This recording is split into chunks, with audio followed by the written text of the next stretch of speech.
as abordagens em metodologias ativas, né? A gente fala muito de inovação curricular.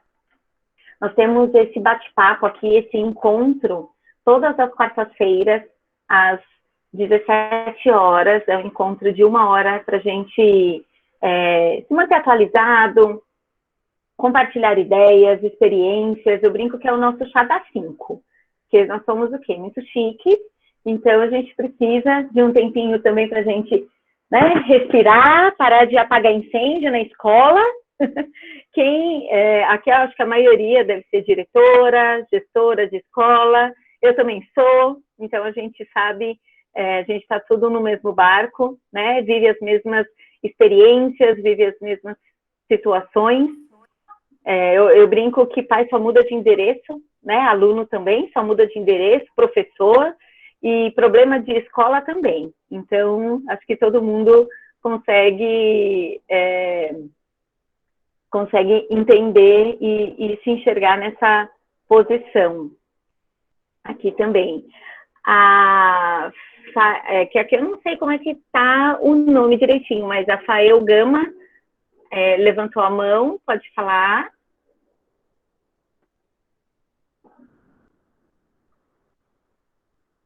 Gente, aqui, o momento que vocês quiserem compartilhar, comentar alguma questão, trazer alguma experiência, né? Compartilhar uma situação que está vivendo, como está enfrentando alguma situação que pode, inclusive, contribuir com as outras escolas, tudo. Aqui é um espaço realmente aberto ao bate-papo, para a gente se apoiar acima de tudo.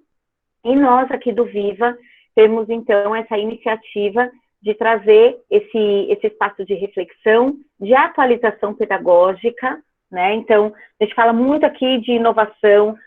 Esse livro aqui eu indico, é um livro muito gostoso, muito prático, fala sobre a aventura de inovar, a mudança na escola, né? Então, ele traz diversos pontos de como fazer inovação, porque quando a gente fala de ensino híbrido, né, parece que é algo tão novo e que está focado só na pandemia, focado nesse momento que nós estamos vivendo, nesse momento atual, mas, na verdade, o ensino híbrido ele já vem de experiências, a gente já tem literaturas aí com mais de 10 anos, então, são situações, são abordagens, não só ensino híbrido, mas outras iniciativas em metodologias ativas já vem demonstrando o seu valor e a sua efetividade há um bom tempo. É só a gente olhar para o exemplo da Finlândia, né? Da Finlândia, se a gente olhar para a Escola da Ponte, se a gente olhar para escolas democráticas, onde o aluno é participativo, onde o aluno tem uma ação ativa. Quando a gente olha para a Dewey, por exemplo, né? Então, para a pedagogia Waldorf, enfim, tem várias pedagogias, Montessori, que já nos traziam a importância de colocar o aluno no centro do processo de aprendizagem, dele realmente ser mais atuante. E o grande desafio foi como colocar isso em prática, né? Numa cultura educacional tão enraizada no conservadorismo, nesse formato de estuda, prova, né, exercícios, de reprodução, e não tão voltado para a produção do aluno. E aí, quando a gente olha para esse cenário, desde o ano passado, né, eu acho que, especialmente nas escolas mais tradicionais, esse desafio, ele foi muito maior, porque o aluno ele estava muito condicionado a ser orientado, né? Ele tinha que ser orientado o tempo todo pelo professor. Então, gente, olha, vamos abrir a apostila na página tal, vamos abrir o livro na página tal, agora nós vamos fazer isso, nós vamos fazer... Então, ele é conduzido o tempo todo. O aluno, ele, de um modo geral, ele sempre teve uma participação muito pequena nas decisões da sala de aula. Ele sempre foi conduzido pelo professor.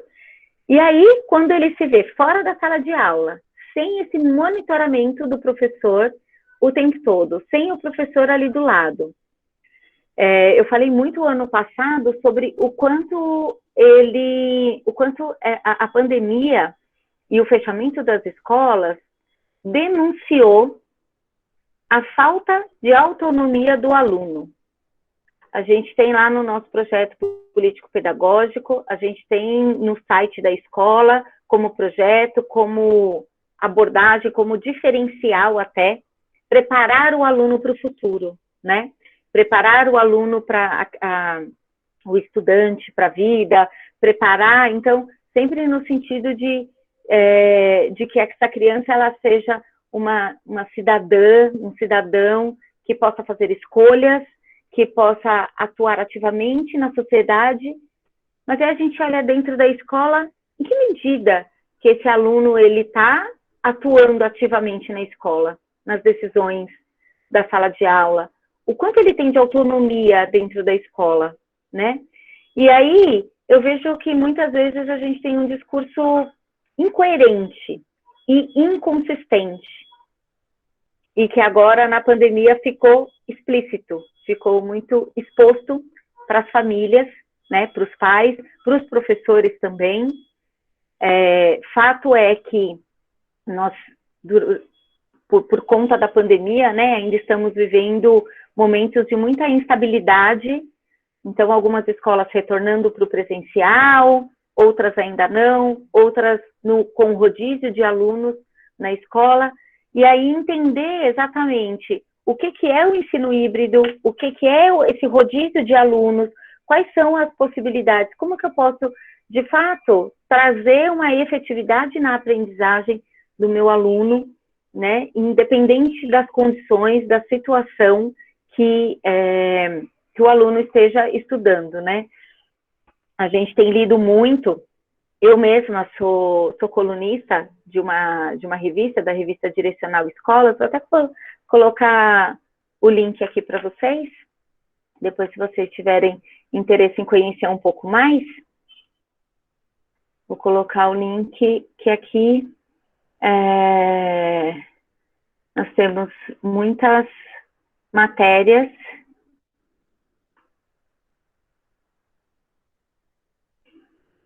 Oi, Marilúcia, seja bem-vinda. Primeira vez que você está participando aqui com a gente. Gente, relembrando, né, repassando aqui para vocês, esses encontros acontecem todas as quartas-feiras, às 15 horas, às 17 horas, aliás, é que eu estou pesquisando aqui, a pessoa, né, quando não presta atenção. E aí, nós estamos todas as quartas-feiras, às 17 horas, das 17 às 18, trazendo temas relevantes para manter os professores, os coordenadores, né, especialmente a gestão atualizada sobre o que está acontecendo, sobre o que tem de mais atual. A gente fala de inovação pedagógica, a gente fala de ensino híbrido, de metodologias ativas.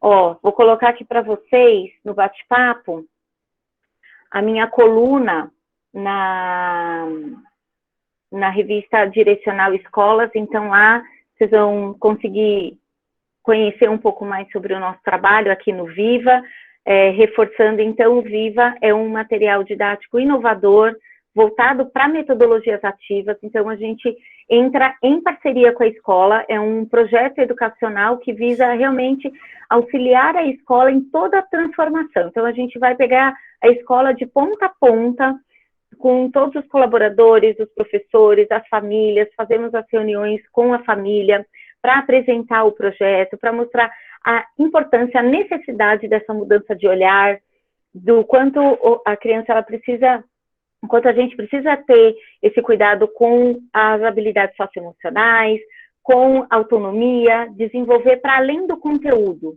né? Que é isso que eu estava contando um pouco aqui. A gente, há muito tempo, ficou muito focado no conteúdo. A escola tem que transmitir conteúdo, e esqueceu de desenvolver outras habilidades e desenvolver autonomia dessas crianças. E aí, quando chega no momento do aluno se vê sem o auxílio do professor, sem o professor pegar na mão, sem o professor direcionar o tempo todo a atividade, o que é para o aluno fazer, onde o aluno tem que tomar decisão, onde o aluno tem que ter autonomia para estudar, ele simplesmente não sabe estudar, né? Ele não sabe aprender. Então, hoje o que a gente vai falar vem bastante de encontro com isso. Então, sejam todas bem-vindas, bastante gente aqui do Nordeste, que delícia. Bahia está com uma situação que ainda não voltou também, né? Nas aulas presenciais, a gente tem acompanhado aí bastante. E o que nós pudermos fazer para auxiliá-las, contem conosco, tá bom? Se vocês quiserem, vocês receberam aí por WhatsApp, a gente toda semana vai mandar por WhatsApp o convite para participar aqui do nosso bate-papo. Então, nós temos plataforma digital, a gente tem como auxiliar vocês nesse momento ainda da pandemia, principalmente agora no início, né, para já recuperar as defasagens que as crianças apresentaram desde o ano passado e auxiliar para que esse ano a gente tenha uma experiência melhor, né, que os alunos eles consigam ter uma melhor aprendizagem, uma melhor experiência ao longo do ano todo. Então, aqui, eu vou começar apresentando a minha tela aqui para vocês. Quem quiser parar a qualquer momento, interromper para fazer alguma observação, fazer alguma contribuição, fica à vontade. Aqui a gente fala, aqui no Viva, nós criamos uma trilha de aprendizagem, né? Que é justamente esse vivenciar, investigar, verificar e aprender. É uma aprendizagem investigativa. A gente vai falar muito dessa abordagem investigativa dos alunos, né? Especialmente focada no aluno, né? Então, é esse olhar que nós temos aqui. E aí, nós trouxemos, então, hoje, uma reportagem, uma entrevista que o criador do Google Classroom falou na semana passada, né? Então, ele trouxe uma série de situações, algumas novidades, inclusive, que estão chegando aí na própria plataforma, mas ele fala que o melhor ensino remoto não é tela todo dia, né? E isso é algo que eu venho falando muito aqui desde o ano passado, especialmente na questão da família, né? De trazer essa reflexão também para a família, de que o período que a criança passa na sala de aula, ele não é composto só por aula, a criança sentada, assistindo a professora falar, né, de forma passiva, onde o professor está expondo o tempo todo ali conteúdo e a criança está só sentada assistindo 4 horas e meia, 5 horas. O contexto da sala de aula, a gente sabe tudo que acontece, né? A gente sabe que ele é muito maior do que isso. E é importante nós trazermos essa visão para o pai, porque ele não tem, ele simplesmente não está na sala de aula. E hoje, na verdade, ele está em certa medida, né? Então, nós temos 2 cenários aí. O ano passado, nós tivemos as aulas 100% online, em que o professor, ele estava na casa dele, ou ele estava na escola, enfim, ele estava num determinado ambiente, se dedicando 100% do tempo para os alunos em casa, e conseguindo dar uma atenção especial para os alunos em casa e tudo mais. E mesmo assim, a importância de direcionar outras atividades, né? E a gente fala das atividades síncronas e assíncronas. O que o aluno pode fazer, o que ele deve fazer quando ele não está nesse contato com o professor, né? Na tela. Porque a gente sabe o quanto não é saudável, especialmente na educação infantil. As escolas de educação infantil foram as que mais sofreram, mesmo as escolas maiores, o ciclo da educação infantil foi o que mais sofreu, por conta justamente da autonomia das crianças, da disponibilidade da família, que a gente sabe que nem sempre é possível que a família acompanhe o tanto que deveria acompanhar, mas é importante que a escola se aproprie de que o ensino híbrido e mesmo o ensino remoto, mesmo o online, 100% online, ele não deve ser somente a aula aqui, professor, aluno, né? Tem outras interações, tem outras atividades que o aluno pode fazer, deve desenvolver nesses momentos. E aí, o que ele traz também, um outro trecho da entrevista dele é que aprendemos que uma boa prática para o ensino remoto não é pedir para os estudantes ficarem em frente a uma tela como se estivessem na escola o dia todo, mas sim ter atividades assíncronas. Então, é aquilo. A criança na escola, ela tem aula de judô, aula de balé, ela tem hora da história, do brincar, né, da brincadeira livre, que a gente sabe da importância do jogo simbólico, da criança brincar livremente, onde as relações são estabelecidas ali, onde o professor vai trabalhar a questão da sociabilização, né, das habilidades socioemocionais também. Então, tudo aquilo que permeia essa formação humana, porque hoje a escola, ela precisa, de fato, olhar para a criança além do conteúdo, né? Então, eu vejo uma preocupação muito grande com as avaliações diagnósticas também, os gaps que ficaram o ano passado, as dificuldades que os alunos, de repente, voltaram, né? O que não foi aprendido, especialmente na alfabetização, os alunos de alfabetização, acho que isso fica muito mais evidente, né? E aí, nós temos diversos contextos diferentes, mesmo na mesma escola, né, com o mesmo perfil de alunos, de famílias, o mesmo padrão socioeconômico e tudo mais, mas a gente sabe que, às vezes, na casa de um a internet funciona melhor, na casa do outro tem muita oscilação, é muita gente usando, às vezes a situação da casa, ela não é propícia à aprendizagem, à concentração, à atenção do aluno, e o quanto é importante que o aluno ele tenha essa autonomia, o professor ele desenvolva, né, com a turma, situações, momentos em que eles não estarão aqui no online, né, nessa troca, mas ele terá, o indicado é que a criança tenha esse roteiro de atividades, que ela possa escolher a atividade que ela vai fazer naquele momento, para que ela faça um planejamento, que ela consiga, aos poucos, ir construindo e aprendendo a se planejar. O ano passado, a gente sabe que isso foi muito mais difícil, muito mais desafiador, porque eles saíram diretamente da escola para casa e nunca mais voltaram. Este ano, com o rodízio dos alunos, a gente tem uma condição maior de orientar as crianças. Olha, então hoje vocês estão aqui, esta semana, né? Então tem escolas que estão trabalhando o rodízio por semana. Então uma semana vai uma turma, a turma A vai a semana toda, e na outra semana vai a turma B e a turma C, e por aí vai. Ou o rodízio por dias, enfim, né? Dia sim, dia não e tudo mais. Mas fato é que é possível, no momento de sala de aula, que o professor ele possa fazer todas as orientações. Então, é importante, né? Eu acho que quando ele traz essa reflexão, fica para a gente aqui pensar como direcionar os alunos nos momentos em que ele não vai estar diretamente com o professor. E como otimizar o tempo quando ele estiver com o professor. Então, nos dias em que o aluno estiver em sala de aula, em que ele for à escola, o quanto é importante o professor elaborar a aula dele, né, planejar a aula dele, de forma que ele consiga, de fato, dar mais qualidade.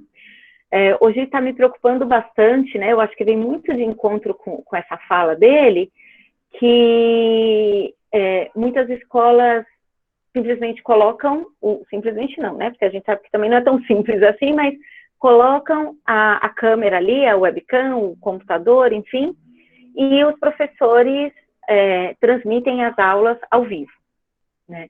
Então, vou contar até uma situação que já aconteceu, de uma mãe que enfim, acusou a professora de não dar atenção, porque a gente não pode esquecer que os pais que estão em casa, as crianças que estão em casa, muitas estão sendo acompanhadas pela família, né? Então, em que medida que a família também não precisa ser orientada para que deixe o aluno resolver as suas questões, fazer as suas perguntas, né? Trabalhar essa ansiedade do aluno para fazer a pergunta, por exemplo, para esperar a vez dele de falar. E aí, se a gente fala dessa aula na frente da tela o dia todo, se eu transmito a aula 100% do tempo, quer dizer que o aluno que aquele dia ele está em casa, ele vai ter que ficar 100% do tempo na frente da TV, né, da tela do computador, do tablet, enfim. Então, é importante que os professores, né, que a gestão da escola, tudo, comece a buscar aí ferramentas, que os professores comecem a buscar. Eu acho que nós estamos num momento do despertar da criatividade, tanto de uma melhor otimização do tempo em sala de aula, melhor utilização de ferramentas digitais, seja nas aulas presenciais, quanto nas aulas online. Tem escolas, por exemplo, que estão deixando um professor assistente, um professor volante, em que ele passa, dois, enfim, ele vai passando e substitui aquele professor, né, o professor regente da sala, para que esse professor ele tenha um momento específico com quem está em casa, com o online, e ele tenha um outro momento específico com quem está em sala de aula. E esse professor volante, ele vai ficar ali, por exemplo, organizando, ele vai acompanhar as crianças na lição, na atividade, no projeto, nas discussões, enfim. Ele vai ser mediado pelo professor assistente, mas existe essa integração, né? Existe esse momento que o professor ele vai ter um momento só para quem está no presencial, um momento só para quem está no online. Eu, particularmente, gosto bastante desse formato, juntamente com outras atividades assíncronas, né? Então, esse professor assistente, ele também pode orientar os alunos no momento em que o professor regente está 100% com os alunos em sala de aula, pode ser uma estagiária, pode ser um professor auxiliar, enfim, mas que possa dar condição, né, de que o aluno que está em casa possa tirar dúvidas, possa ser orientado, tenha esse contato, como pode também não ter. Ele pode ficar simplesmente no chat. Caso alguém tenha alguma dúvida, entra ali no chat, mas não precisa ficar o tempo todo na frente ali da tela, né? Ele pode ter as atividades para ler, exercícios, enfim, textos, vídeos para assistir, mapas mentais para elaborar.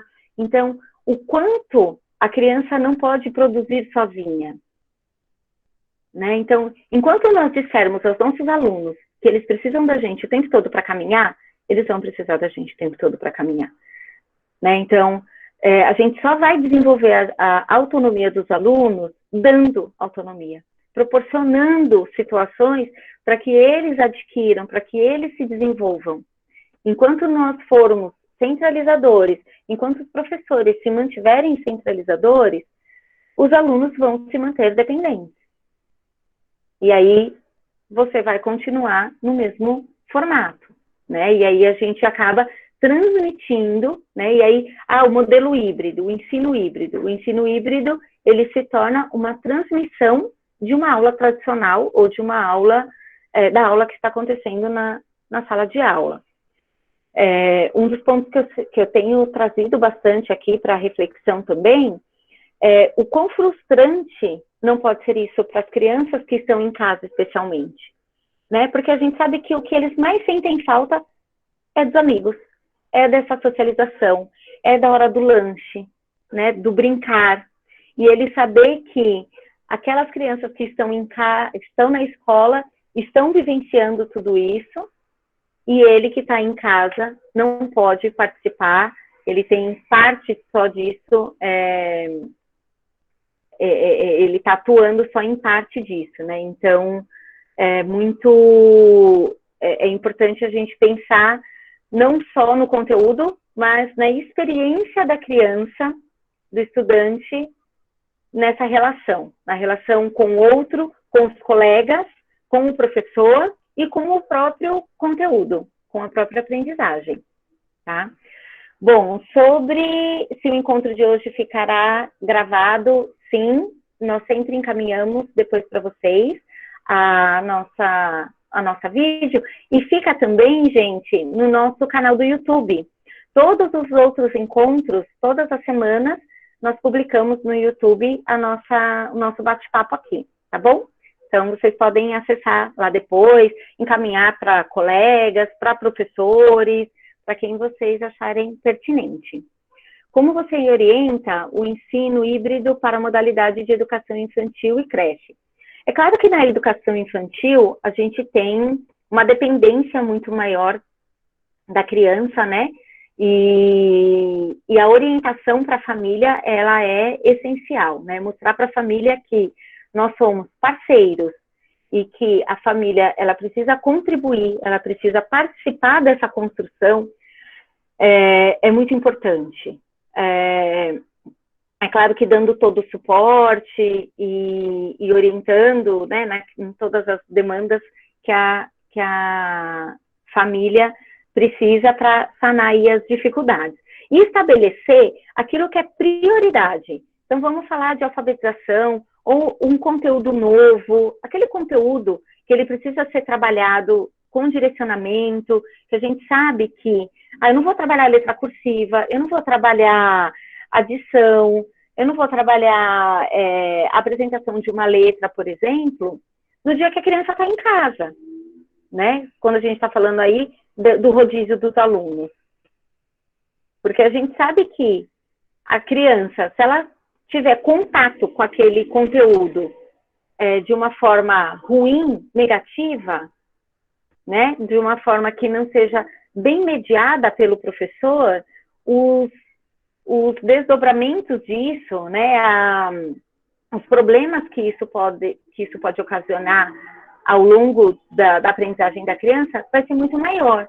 Então, eu acho que um primeiro ponto que os professores têm que se atentar é o que eu vou priorizar para ser dado na escola e o que pode ser dado em casa. Né? Então, tentar mandar para casa como roteiro de estudos, roteiro de atividades, não só os materiais, né, mas como as crianças podem utilizar esses materiais. Então, desde jogos, as atividades em que a criança que a criança tenha condição de trabalhar da forma mais autônoma possível, tá? Então, só exemplificando aqui um pouco para vocês, dentro do Viva, nós temos uma plataforma, né? Então, a gente tem um material, o Viva, ele já nasceu híbrido. O Viva é um material híbrido, né? Para ensino híbrido. Então, nós temos uma parte que é o material físico, que é justamente um material voltado para registro, para produção do aluno. E a parte digital, dentro da plataforma, onde nós temos videoaulas, vídeos, músicas, imagens, textos, então dependendo da série, né, vai ter lá, claro que sempre pertinente àquele conteúdo. Então, é dentro da plataforma que o aluno vai fazer a investigação, na maior parte do tempo. Então, eles têm ali para fazer a investigação, ele pode fazer um questionário com a família, uma pesquisa com os colaboradores da escola, ou dentro da própria família, enfim. Então, são propostas ali onde ele vai poder utilizar tanto físico quanto digital, e, inclusive, as atividades de registro, elas também podem ser trabalhadas direto na plataforma.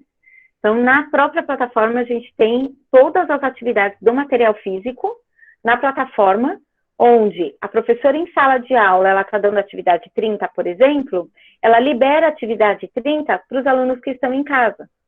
Então, quem está em casa vai poder fazer a atividade 30 direto na plataforma. E a professora corrige em tempo real. Ela corrige todas as atividades da sala, por exemplo, em tempo real, direto pela plataforma. Ela comenta, ela põe certo, ela coloca carinhas, ela coloca ali todas as observações sobre aquela atividade, né? Então, é claro que é um dos recursos, mas existem outras ferramentas aí as professoras também podem utilizar, mas a gente sabe que a educação infantil tem uma necessidade muito maior do concreto e tudo mais. Então, é importante que a professora tenha esse discernimento de entender o que é possível a professora trabalhar em sala de aula e fazendo a transmissão ao vivo, por exemplo, de repente uma contação de história, porque aquele aluno que não puder entrar, já que a família está trabalhando e não vai poder acompanhar, ele possa ter, ele não tem um prejuízo tão grande, né? E vamos deixar aquele conteúdo que é mais específico, tudo para ser trabalhado no dia que os alunos estiverem, que essa turma estiver em sala de aula. Então, é equilibrando, elaborar roteiros de atividades que não dependam tanto da professora, né, de uma orientação tão específica, para que a criança faça quando ela estiver em casa. E quando ela precisar mais da professora, aí sim, ser dos momentos que ela estiver na escola. Tá? Então, acho que é uma das formas aí de se trabalhar. O ano passado, nós disponibilizamos um e-book com algumas sugestões, inclusive de calendário, né, de como organizar essa rotina. Então, vamos supor, eu tenho turma A e turma B. Eu tenho num dia a turma A, no outro dia a turma B. Então, como a professora pode? Na segunda-feira, por exemplo, aquilo que ela trabalhou com a turma A na escola, ela vai trabalhar com a turma B na terça. Enquanto a turma A está em casa, no dia seguinte, né, que ela está com a turma B, a turma A na terça, por exemplo, está em casa, o que ela está fazendo?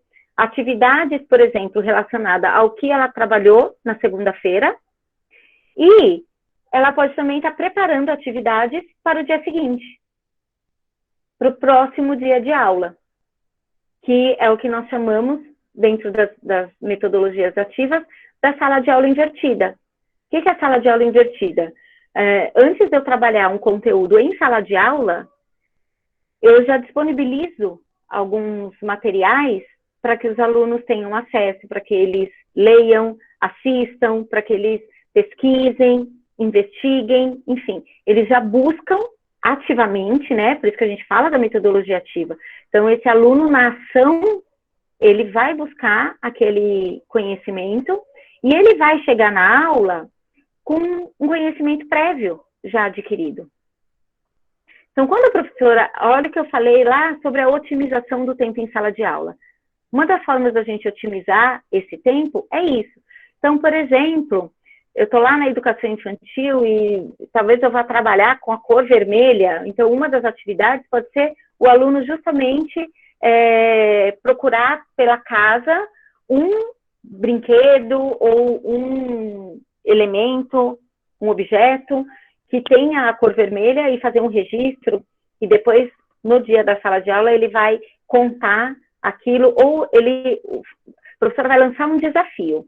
O desafio vai ser vocês comerem algum alimento da cor verde, com a cor verde.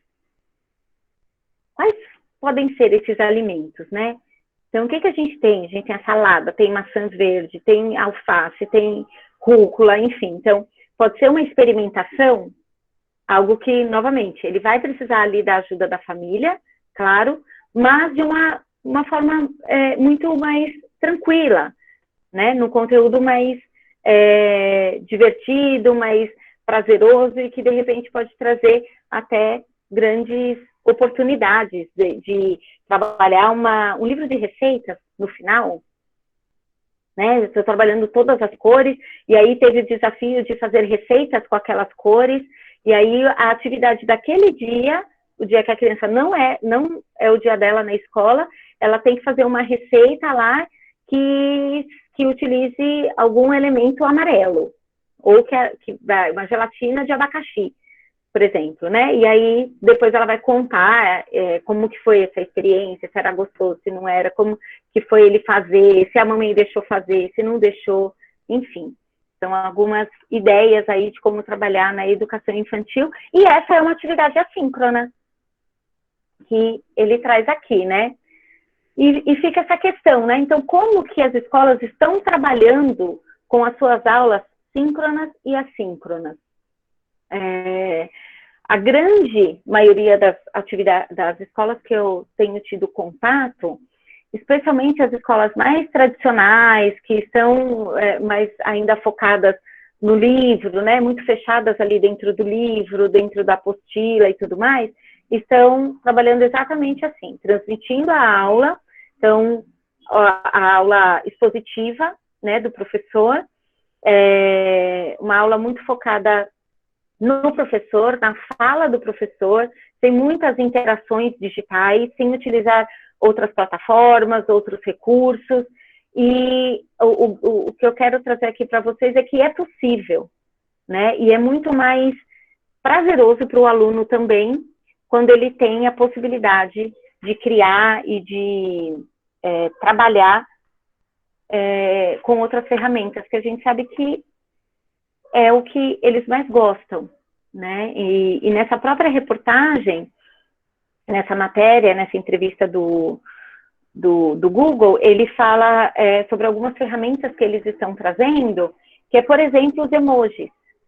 Eles estão trazendo, igual a gente tem, né, no WhatsApp, todos os emojis com as carinhas, para que a criança demonstre ali se aquela aula está sendo uma chatice, se está sendo cansativa, se está sendo legal, se ela está conseguindo entender, se ela está se apropriando daquele conhecimento ou não. Então, é uma forma de interação, então é uma novidade aí que eles estão trazendo.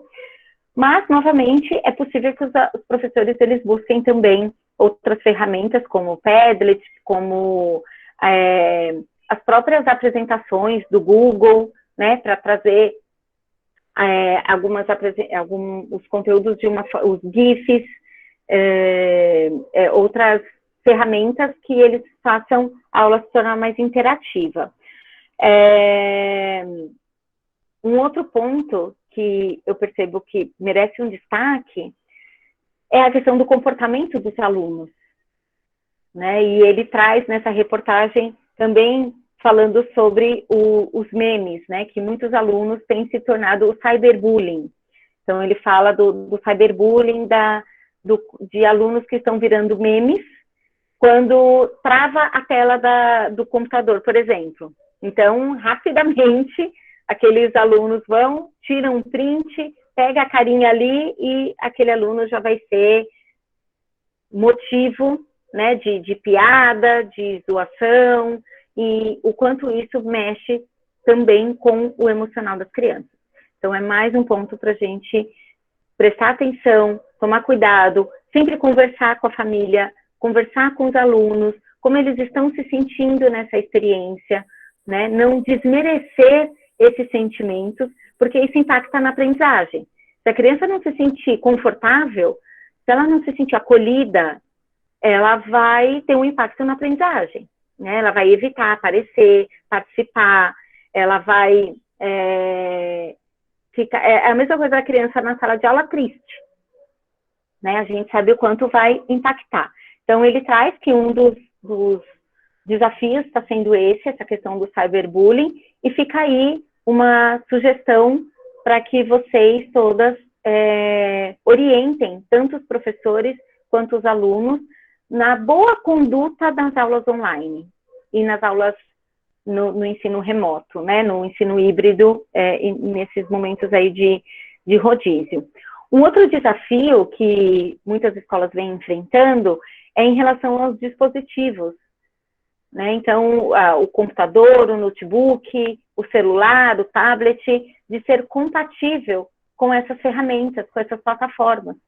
Então, é importante sempre observar se o celular do aluno, né, se o equipamento que o aluno vai utilizar, se ele tem condição de acessar aquelas ferramentas que o professor está propondo. Porque é mais um motivo para ele se sentir exposto, né, para ele não conseguir, de repente, participar da aula. Então, é um ponto de atenção que eu gostaria de colocar aqui, de ressaltar para vocês, né. Essa parte do engajamento, da autonomia, os roteiros de estudos eu gosto bastante, além de vir de encontro com as metodologias ativas, né, quando a gente fala de planejamento, de gestão de tempo, dessa participação do aluno. Ele se sente muito mais motivado, ele se sente muito mais, ele interage muito melhor com o professor e ele tem um engajamento muito maior, mas ele precisa ser mediado, né? Então, como que o professor ele pode mediar? É importante orientar os professores a mediar esse trabalho aí com os alunos, desenvolver essa autonomia junto com eles, mas oportunizar situações para que eles possam, de fato, utilizar aí a autonomia ao máximo possível, né? E essa questão comportamental, que a gente sabe, aquele aluno que é falador, que ele é muito falante, que ele é muito agitado, aquele aluno que tem dificuldade de concentração, de atenção, né? Ele vai continuar, ele mantém os mesmos comportamentos, de um modo geral, ele mantém os mesmos comportamentos nas aulas remotas também. E aí, assim como a gente busca estratégias em sala de aula de como trabalhar com esse aluno, no remoto, a gente também tem que buscar essas alternativas.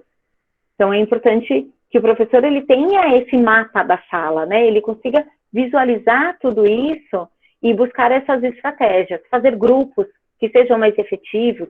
Então, a dupla de trabalho, né? Que pode ser, agora, especialmente, uma das atividades assíncronas que podem acontecer é o trabalho em grupo, utilizando a ferramenta do Meet, que nós estamos utilizando aqui, né? Então, é mais uma alternativa que o professor pode trabalhar, especialmente já com os maiores, a partir do momento que o aluno ele já tem função de criar, de entrar na rotina dele, de abrir a sala de aula dele, ele já está alfabético, por exemplo, ele já tem condição de criar as reuniões, né, os encontros com um outro colega, por exemplo, para fazer uma atividade em parceria, em dupla, ou em trio, ou em grupo, né, os trabalhos em grupos, pesquisas, apresentações e tudo, elas podem continuar sendo trabalhadas.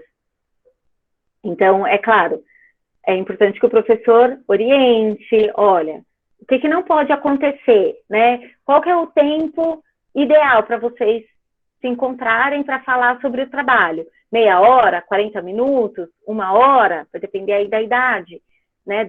Da temática e tudo mais. Pode entrar para ficar jogando? Não, vamos pensar no objetivo. O objetivo é esse. Então, há inúmeras possibilidades de se trabalhar de forma assíncrona e ter conteúdo, né? Então, é importante que os professores ampliem o olhar deles. E aí, falando um pouco sobre o ensino híbrido durante e depois da pandemia. A gente sabe que todas essas mudanças, né, aquela coisa, quando uma mente se abre para o novo, nunca mais ela volta para o tamanho original, né? Quando ela se expande, ela não volta mais para aquele lugar. E isso está acontecendo nesse momento, desde o ano passado vem acontecendo, com os professores, com os gestores, com os alunos. Os alunos estão desenvolvendo outras formas de aprender, estão aprendendo, por exemplo, tinha muitos alunos que não sabiam mandar e-mail, né? Então, quantas coisas eles aprenderam com todas essas plataformas, com todas essas ferramentas, e que é necessário que nós continuemos e que, com certeza, eles vão exigir da escola uma nova postura, né? Então, eu vejo algumas escolas muito focadas em sanar o problema agora. Nós vamos resolver nesse momento. A gente coloca lá a transmissão, transmite a aula ao vivo, pronto, acabou o problema. Será que acabou o problema ou será que você está arrumando um maior ainda? Né? Porque em que medida esse aluno está sendo preparado para uma cultura digital, por exemplo? Né? A experiência desse aluno e da própria família, uma coisa que eu ouvi muito ano passado é assim, pelo amor de Deus, eu não vejo a hora de voltar para a sala de aula, eu não vejo a hora de acabar as aulas, eu vou largar meu computador, largar meu celular, eu não quero olhar nem o WhatsApp. Eu não quero mais saber de tecnologia. Deus me livre tecnologia na sala de aula.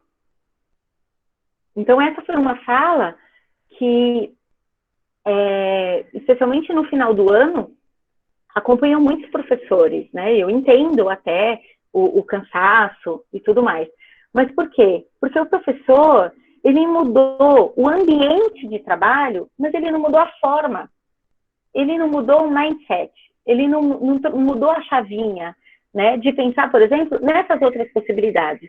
De que eu não preciso me desesperar em dar aula, em trabalhar com os alunos todos online, ao vivo, o tempo todo, porque eu posso deixar um roteiro, eu posso desenvolver outras atividades. Esse meu aluno, ele consegue trabalhar de forma síncrona, né? Eu consigo estabelecer aqui objetivos, metas,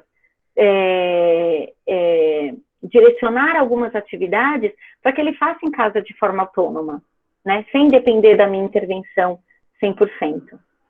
Então, é importante que o professor, ele comece a construir esse olhar.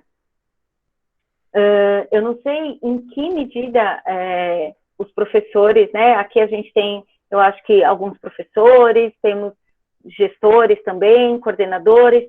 Então, cada um dentro do seu campo de atuação, poder começar a olhar para dentro da sua prática e ver de que forma consegue desconstruir essa ideia, né? Seja na sua própria prática, você como professor em sala de aula, ou como gestor. Como que eu consigo trabalhar, seja nas formações de professores, e desmistificando algumas questões aí, algumas rompendo paradigmas de fato, né? Porque nós estamos num momento, né? Eu escrevi um artigo até que eu falo sobre a pandemia ser esse divisor de águas. Né? A gente tem uma educação antes da pandemia e nós vamos ter uma educação depois.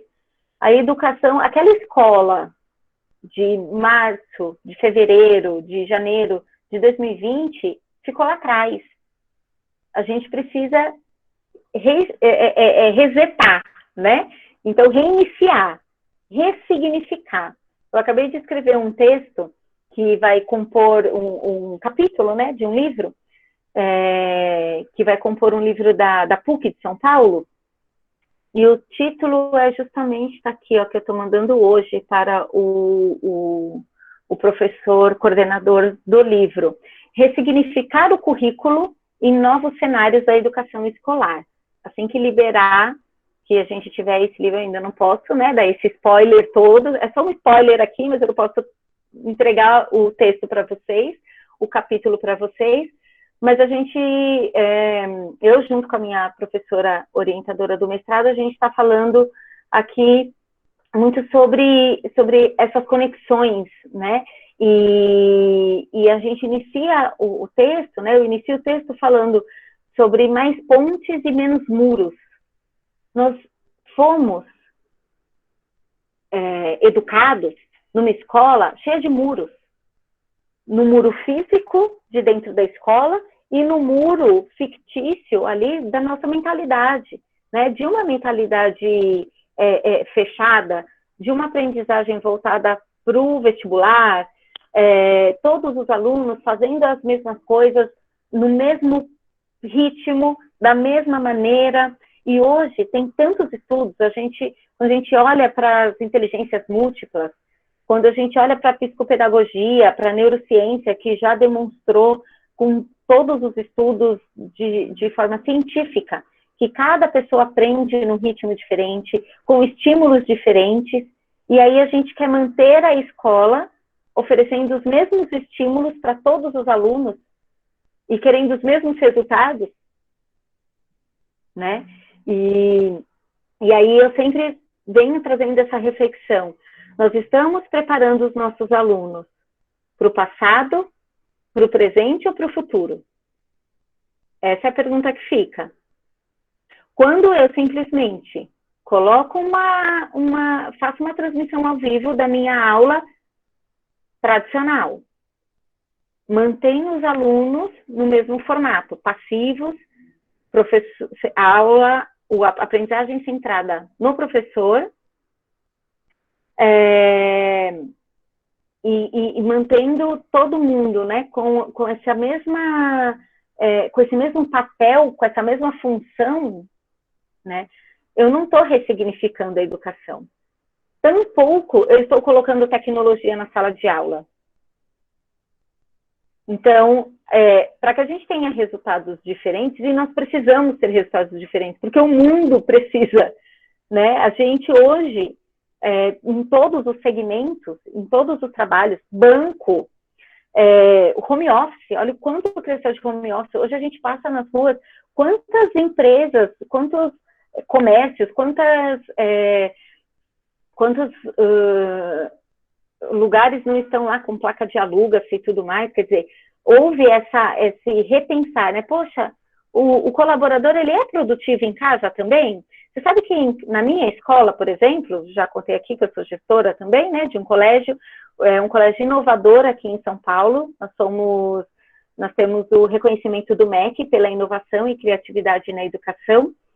E, por exemplo, hoje o meu setor financeiro, ele trabalha home office. RH trabalha home office. Alguns dias, alguns períodos, né, mais específicos do mês, o responsável pelo RH vai até o colégio, pega ali a folha de pontos e tudo mais, tira o extrato lá, né,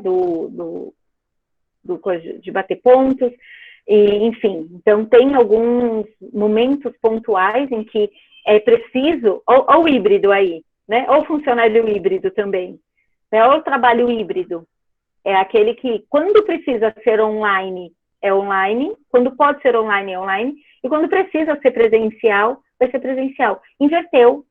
É só quando precisa que vai para o presencial. A gente sabe, e sem sombra de dúvida, o quanto é importante o aluno estar na escola, né? O quanto as relações que são estabelecidas, a gente sabe que a criança não aprende só com o professor, tampouco só na sala de aula. Ele aprende com o outro, ele aprende na hora do lanche, ele aprende na hora da entrada, da saída, ele aprende o tempo todo.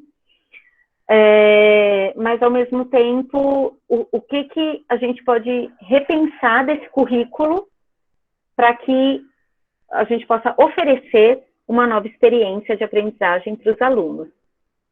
Eu vou colocar aqui o nome do colégio, para quem quiser conhecer, tá? E eu vou colocar também, aqui no chat para vocês, o nome do colégio, o Colégio Guaiaúna, e o site do Viva. E por aqui, gente, pelo mesmo WhatsApp que vocês receberam, o link para esse encontro, que vocês receberão o convite para os próximos e os links para os próximos, eu convido vocês a, sempre que possível, quando vocês tiverem interesse, tiverem a oportunidade, entrem em contato com a gente para marcar uma apresentação. A gente vai ter todo o prazer, né? Nós temos um time de relacionamento para atender vocês, para contar um pouco mais sobre o material, porque percebem como tudo tem que estar alinhado? Assim como não adianta, como eu disse, a gente colocar uma tela na sala de aula, como colocar uma webcam para passar, para transmitir a aula ao vivo, se a gente não mudar essa postura do professor, esses papéis, né? Qual é o real papel do aluno no ensino híbrido também, em metodologia ativa? Quando eu falo na autonomia do aluno, não dá para trabalhar a autonomia do aluno com uma aprendizagem focada no professor, ponto. Se o aluno não tiver autonomia, ele não vai desenvolver. Eu digo que a gente só aprende a andar andando, não é? Ralando o joelho, testa roxa, né? Eu brinco que é a fase testa roxa, que a criança vai caindo, vai batendo a testa da parede, no chão, até ela aprender a ter o reflexo e não bater mais a testa quando ela cair. Né? A gente só vai aprender a nadar dentro da piscina, né? Não vai ser assistindo aula de natação. A gente não vai, exatamente, aprender a dirigir, vai ser dirigindo. Então, a gente só aprende na prática. Então, não dá para a gente ter um discurso de que, na minha escola a gente desenvolve a autonomia do aluno, se eu não dou, né? Sendo que esse aluno é condicionado. Ele é condicionado no material didático, que está o tempo todo, faça isso, responda aquilo, circule, pinte, né? Que diz para ele o tempo todo o que é para ele fazer, onde você tem um texto e exercícios, copia e cola, copia e cola. Para o aluno isso não faz mais sentido, eles já sabem disso, é por isso que eles estão desmotivados, né? Então, meu aluno está desmotivado. Quando ele está desmotivado, a primeira pergunta que a gente tem que fazer é: e o que eu estou fazendo para motivá-lo? Né? Porque a gente tem o primeiro ímpeto é sempre de apontar o dedo. Mas o que eu estou fazendo para motivá-lo? O que eu estou mudando da minha prática para motivá-lo? Né? E a mesma coisa, então, se os meus professores não estão conseguindo engajar os alunos, motivar os alunos, que condição eu estou dando para que os meus professores façam isso? Né? Será que eu estou exigindo que eles, um planejamento, por exemplo, completamente fechado, onde ele não tem autonomia nenhuma? Se o professor não tem autonomia, como ele vai dar autonomia para o aluno? Né? Então, são algumas incoerências que a gente tem que olhar para a nossa própria ação, né? É ação, reflexão e ação. O que eu estou fazendo está condizente com aquilo que eu falo ou que eu espero do meu professor ou do meu aluno? Né? Oi, Margarida, que bom, obrigada. Está adorando, assistindo pela primeira vez, fico super feliz. E toda semana a gente vai estar aqui, sempre trazendo um assunto atual, alguma coisa que saiu na imprensa, alguma coisa que que faz sentido para esse momento que nós estamos vivendo, né, que traz essa reflexão. Então, como eu disse, esse encontro ele vai ficar no nosso canal do YouTube. Se vocês perceberem que esse conteúdo ele faz sentido para a sua equipe de professores, que faz sentido para uma colega coordenadora, diretora, e quiserem indicar, fiquem à vontade.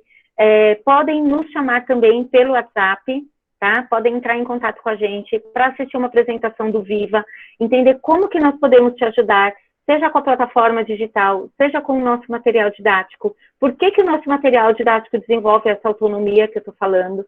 Por que o nosso material, ele traz esse concreto, essa vivência, né? Não é um material focado só em tecnologia, só no digital. Eu não concordo também que o aluno ele tem que ficar o tempo todo, que é o que eu estou falando aqui, né? Justamente das aulas assíncronas, o que dá para o aluno fazer fora da escola, enfim. Então, é muito importante tudo isso.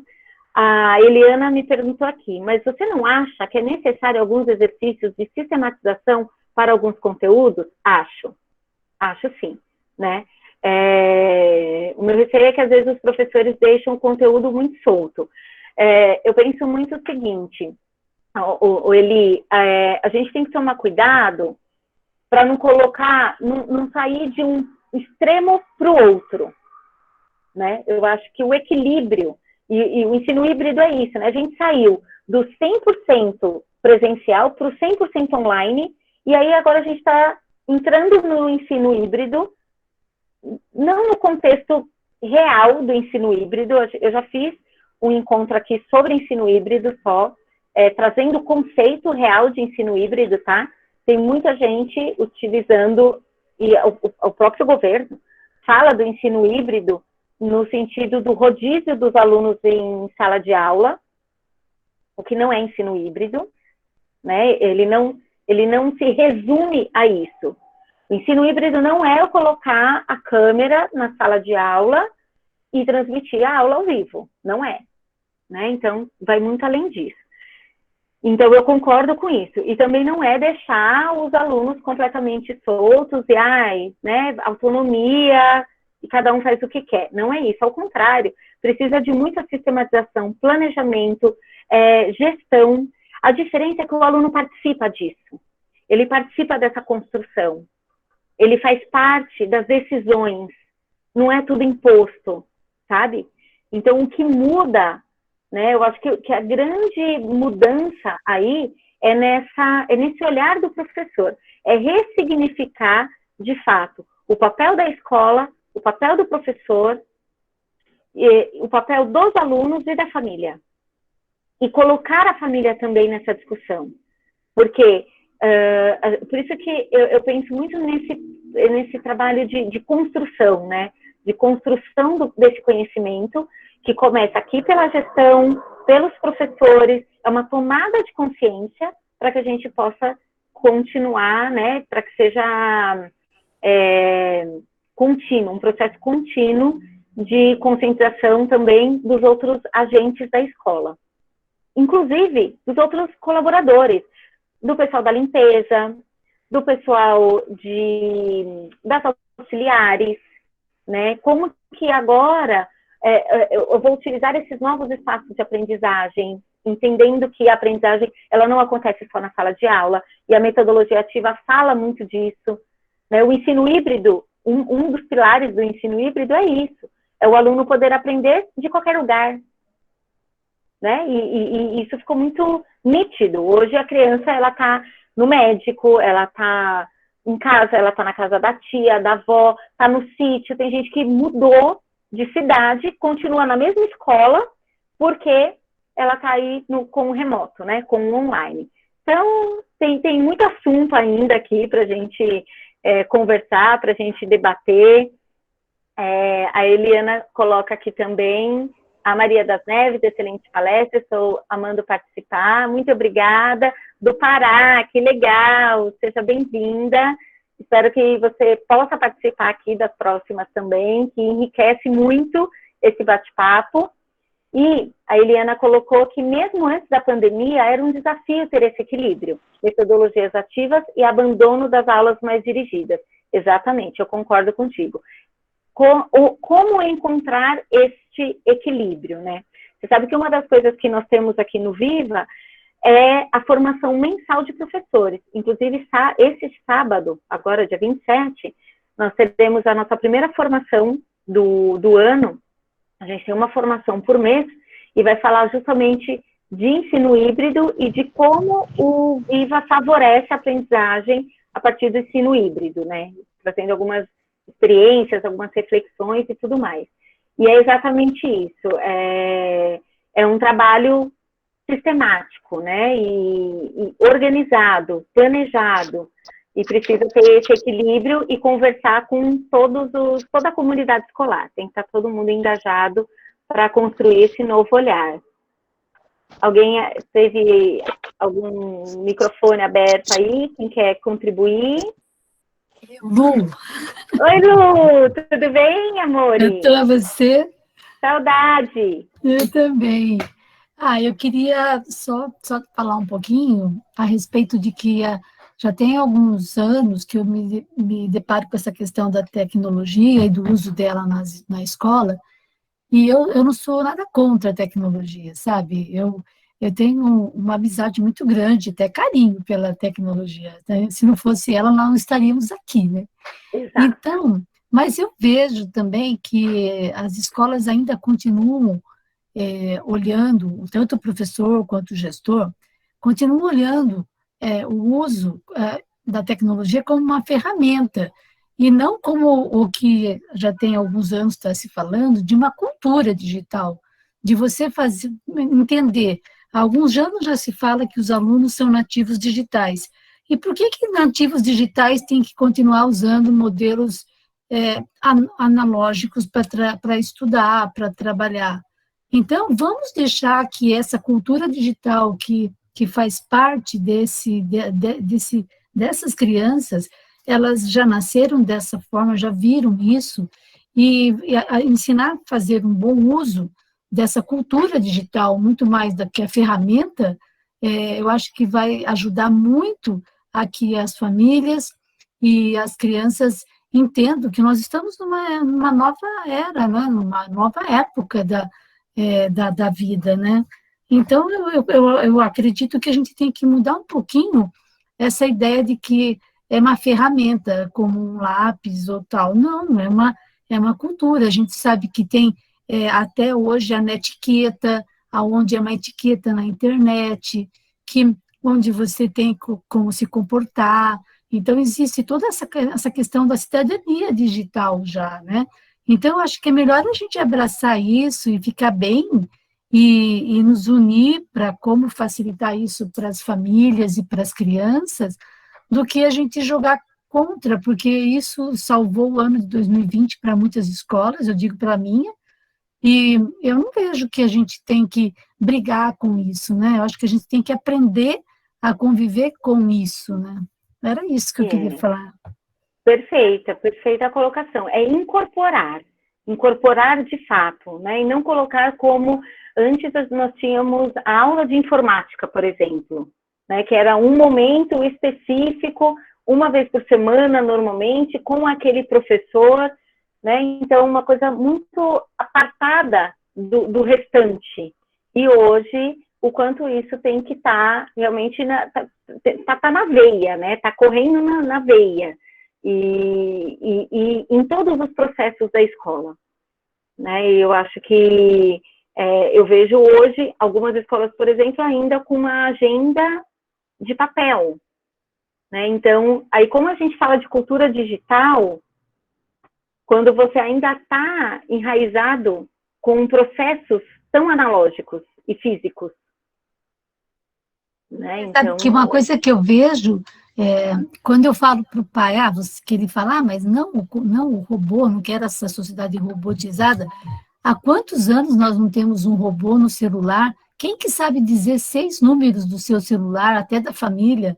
Isso é robô, gente, né? Isso é o uso inteligente. Você não tem que ficar guardando na sua memória um monte de telefone. Tem lá o celular para isso que está automatizando isso para você pensar em coisas mais interessantes e ser mais criativo, né? Então, eu vejo que vale a pena a gente desmistificar, ou então aprender a rotular de maneira correta, né? Nós não estamos uhum, usando a tecnologia como ferramenta, nós estamos num momento de uma cultura digital, onde negócios estão se estabelecendo pela rede, onde a aprendizagem está pela rede, relacionamentos estão pela rede, e esse vírus, eu acho que ele veio para mostrar para a gente isso, né? Que existem outras formas de se relacionar, porque está todo mundo apavorado de ficar doente, né? Então, eu acho que a gente tem que amenizar um pouco isso para diminuir o estresse e para mostrar para as crianças que esse é um mundo possível, ele é inteligente, ele é culto, ele pode ser bonito, e eles vão contar uma história bonita da época que eles foram crianças, né? Do que a gente exato, transformar isso num túnel negro que ninguém vê a hora de sair, né? Eu exatamente. Que causa mais angústia e piora, né? Causa muito mais angústia e essa experiência da criança, eu falo muito sobre isso, né? Sobre as lembranças, sobre essa experiência que a criança vai construir, porque a gente não pode esquecer que esse período que nós estamos vivendo, ele não vai ser tirado, né? Não, a gente vai editar da vida da criança. Vamos tirar esse pedaço que não foi tão legal e vamos voltar, quando voltar para o presencial, a gente continua. Faz parte, é vida, nós estamos vivendo, é construção, é formação humana, né? A criança não deixou de se desenvolver enquanto cidadão, enquanto ser humano. Então, concordo, acho que é exatamente nesse caminho que a gente tem que olhar. Eu vi uma coisa muito legal, o exemplo do pessimista olhar o copo meio cheio e o otimista olhar o copo meio vazio é uma coisa recorrente em várias palestras, né? E a gente percebe que, então, o copo está pela metade, certo? Para o pessimista meio vazio, para o otimista meio cheio. Mas eu acho que nós deveremos olhar esse copo pensando em completá-lo, não em deixar pela metade e até transbordar, sabe? Fazer um monte de coisa nova e fazer uma imersão nessas coisas novas e deixar a vida das crianças muito feliz. Com certeza. Adorei, é isso aí. Perfeito.